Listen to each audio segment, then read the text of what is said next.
But what's next for Ruben Amorim? If extending Ten Hag's contract was Ineos's first mistake, might alighting upon Amorim be their next? Amorim spoke post-match. This moment is really, I'm not going to be here defending myself. It's not my style. I cannot do it. It's really hard for me. So I have nothing to show to the fans and say, I'm going to improve because of this. I had these problems. I will not do nothing. So in this moment is a little bit of faith. So let's see. And like I said before coming here in the flash, I'm always open. If the board and the fans feel that I'm not the right guy, I will go in the next day without any conversation about compensation. But I will not quit again. I'm really confident on my job. And as you can see, I will not change nothing in the way I do things. I mean, you can never deny that he's nothing if not honest. If they don't want me, I'll go. And I'll go without compensation. Is he being clever there, Simon? Is he being honest there? Well, I mean, he won't have a choice if they wanted him to go, so it's not honest about the reality of how brave he may or may not be. That'll be a decision that's taken away from him. I do think he's being clever because I think he wins the hearts of the United fans by not offering up any excuses, by not suggesting that we know most likely that there are things that could have been done better over the course of his time there. He could have compromised certain principles to get better outcomes, to build a better platform. And people will think it's bold that he hasn't been prepared to compromise. I'm not sure that sometimes in life, I don't think you win things ultimately in the longer game by constantly compromising, but I do think you have to assess the situation, build up your strength, and then deploy the things the way you want them to be deployed when you're in a position to do so. I think by saying to the audience that's listening, I will not offer up any excuses. I will not offer any explanations. You will have to take some faith in me. It gives an illustration of he's not falling into the trap that football fans hate, which is making excuses and blaming it on other people's deeds and inheriting other people's problems. They don't like that. They'll see it as a refreshing outcome. The idea that he won't go with any compensation, fine, okay, you've probably been paid millions to be here in the first place. You're not off to the poorhouse, and you'll go and get another job somewhere else. So whilst I think that's refreshing in its isolation, I do think it's a calculated attempt to be able to calm down the narrative that what currently is going on isn't good enough, irrespective of what he's inherited, irrespective of the challenges that Manchester United have as a football club. We're not hearing any solutions. We're not hearing any solutions. We're not seeing any solutions. And if the United fans are prepared to buy into that, then good luck to them. Yeah. I do think that he should be judged by what happens in the summer. I do think he should be judged by the way that the season starts next year. Yeah. And I've always felt that. But I don't think he should be given a unilateral pass for the garbage that he has put out over the last 7 months on the field. Okay. I mean, in losing the final last night, everybody knows they have no European football next season.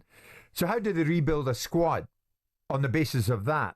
Because the money they hoped for winning last night and it didn't happen will now no longer materialise.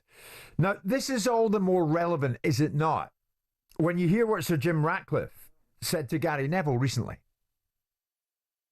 We increased the cost of running the club, which are the operating costs of running the club, so just the people and the fixed costs, if you like. So all the costs, excluding the player costs, we increased the cost by £100 million in the last, 7 years, since 16.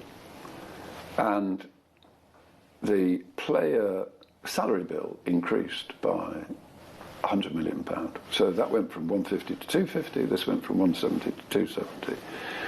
And in that period of time, the top line, the revenue, increased by only £100 million.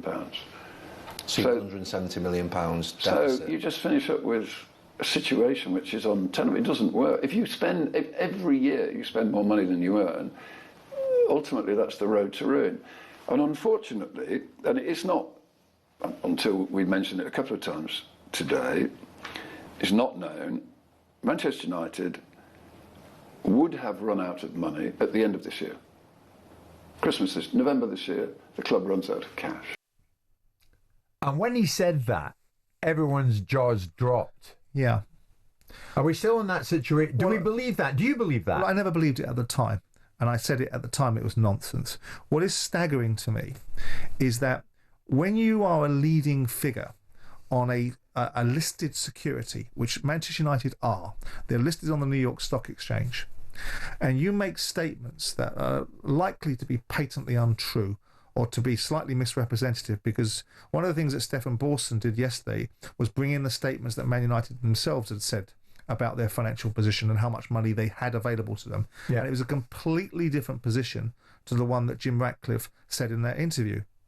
Now, there are certain governance and rules that you have when you're a leading figure in a listed security. And one of them is you cannot misrepresent the position of that security. So I'm staggered that he said that. And I'm staggered that someone hasn't said something about it, and in fact made a complaint to the New York Stock Exchange about it. Because when you start misrepresenting positions about stock values or the value of a business, it starts to move markets and manipulates outcomes. And that's why it is inherently a great responsibility. And you see it happening on the stock market, where you have ONS alerts when somebody says something that's inaccurate. They have to correct it and stock prices move. So I'm really surprised that Jim has said something that seems to be completely the polar opposite of what Man United themselves have said in their financial statements about their cash positions. But he's no fool, so why would he say it? I've no idea, because I think that people want to create outcomes, want to create a landscape. He was saying it in conjunction with justifying the decisions that were made about the redundancies. You heard Stefan yesterday, who digs deep into these things, that, and both of us hold the same view, that those redundancies were not the reasons why Manchester United were able to not have to be in a position where they hadn't run out of money. Because clearly, if Man United were spending £150 million on transfers in the summer, albeit on probably deferred terms, then they must have known they were going to run out of money in October, November, as Jim was suggesting.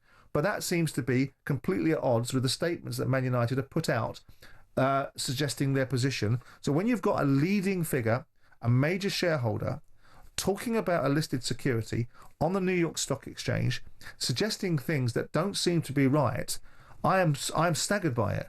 I was staggered at the time because I thought it was nonsense. Claptrap. You've got billionaires sitting behind it. They can make funds available. He talks about the cost implications of the reasons why the revenue is this. And well, we know that 50, 60, 70 million pounds a year is going out in dividends and going out in debt servicing. Repackage that if you want to, then you don't have the cash burn. Yeah. So when you look at that, you think to yourself, what is it all about?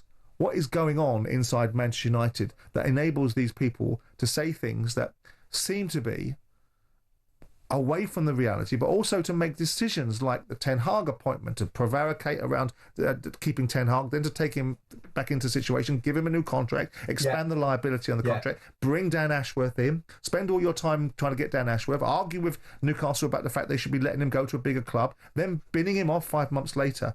This is not really best in class stuff. And Jim Ratcliffe, in his own field, is best in class. Interesting, Simon. The other side of 11 o'clock, I want to hear from Manchester United fans. Are there any positives for you? It seems almost incredible I'm saying it. Are there any positives for you going into the summer, both on and off the pitch? 03717 22 3344. That was a roundup of football's top business stories with Tesco Mobile for Business. Jim White and Simon Jordan. Monday to Friday mornings from 10 on AM, on DAB, via the talkSPORT app and on your smart speaker. talkSPORT.